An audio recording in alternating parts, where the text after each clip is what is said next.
দিল্লিতে প্রধানমন্ত্রী নরেন্দ্র মোদী, অমিত শাহ সহ অন্যান্য নেতৃত্বের হাত দিয়ে ঘোষিত হয়েছিল বিজেপির সংকল্পপত্র। মঙ্গলবার প্রদেশ বিজেপি কার্যালয়ে সাংবাদিক সম্মেলনের মধ্য দিয়ে মুখ্যমন্ত্রী বিপ্লব কুমার দেব সংকল্পপত্রের পুনঃব্যাখ্যা করলেন। তিনি বলেন, কৃষকদের আয় 3 বছরে দ্বিগুণ হবে। 2030 সালের মধ্যে ভারতকে তৃতীয় শক্তিশালী দেশ হিসেবে প্রতিষ্ঠা করা হবে। কাশ্মীরের বিশেষ সুবিধাজনক আইন 370 তুলে দেওয়া হবে। তিনি আরও বলেন, সীমান্তে বসবাসকারী কৃষকদের জন্য 60 বছর বয়স হলে পেনশনের বন্দোবস্ত এবং সীমান্তে করা হবে স্মার্ট বর্ডার ফেন্সিং। ধীরে ধীরে এনআরসি লাগু করা হবে। তবে সিটিজেন অ্যাক্ট বাস্তবায়নের সময় উত্তর পূর্বাঞ্চলের কৃষ্টি সংস্কৃতির উপর নজর দেওয়া হবে। জনজাতিদের উন্নয়নের জন্য 20,000 বা তার অর্ধেক উপজাতি অধ্যুষিত এলাকার একলব্য মডেল স্কুলগুলিকে নবোদয় মডেল স্কুলে উন্নীত করা হবে। গ্রামীণ এলাকা উন্নয়নের জন্য 25 লাখ কোটি টাকা ব্যয় করা হবে। তাছাড়া জিএসটি সরলীকরণ করা হবে। ভারতবর্ষকে শক্তিশালী করা এবং নতুন ভারতের যে সংকল্প নরেন্দ্র মোদীর, সেই সংকল্পকে সামনে রেখেই আমরা আমাদের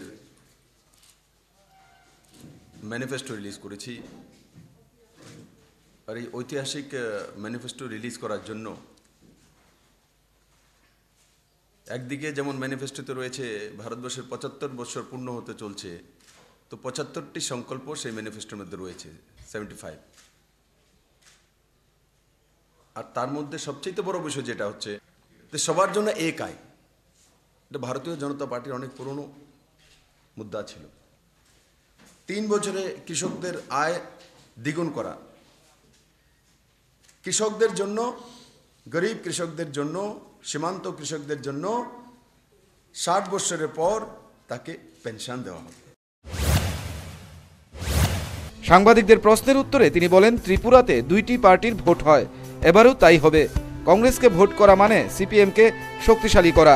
তবে তিনি প্রধান বিরোধী দল হিসেবে সিপিআইএমকেই প্রাধান্য দেন। কংগ্রেস দলের ইস্তেহার সম্পর্কে মুখ্যমন্ত্রী বলেন, কংগ্রেসের ইস্তেহার সেই দলের নেতারাই বুঝে না, তা মানুষ কিভাবে বুঝবে? বিভেদ তৈরি করার, ইলেকশন তো এরা হেরে গেছে, কিন্তু বিভেদ তৈরি করে ডিস্টারবেন্স তৈরি করার একটা পরিকল্পনা বিরোধীদের রয়েছে।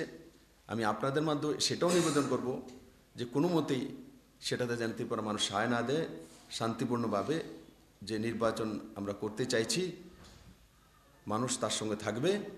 এবং যারা সেটা করতে চাইছে, দেখুন প্রতিপক্ষ স্বাভাবিকভাবে, আমার প্রতিপক্ষ তো কমিউনিস্ট পার্টি, 16টা সিট নিয়ে, যে কংগ্রেসের কাছে তো সিটই নেই।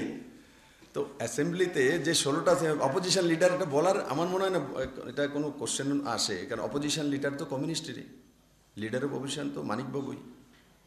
তো 16টা সিট নিয়ে কমিউনিস্ট পার্টি আমাদের অপোজিশনে রয়েছে। দেখুন কংগ্রেসের ইস্তেহার তো, সেই ইস্তেহার তো কংগ্রেসই ঠিকমতো, ওনার প্রেসিডেন্টই তো ঠিকমতো বুঝতে পারছেন না। প্রেস কনফারেন্সে আমি যতটা দেখেছি ইস্তেহারে, উনিই তো 3 বার 3 রকম বলছিলেন। তো ইস্তেহার আগে কংগ্রেস বুঝে নিক, তারপর আমরা বুঝে নেব। আমাকে দেশ বুঝতে হবে।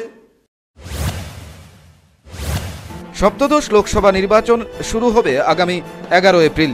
এই নির্বাচনে ভোটারদের মন পাবার জন্য মরিয়া সব দলই। আর মানুষকে আশ্বস্ত করার দলিল হলো এই নির্বাচনী ইস্তেহার।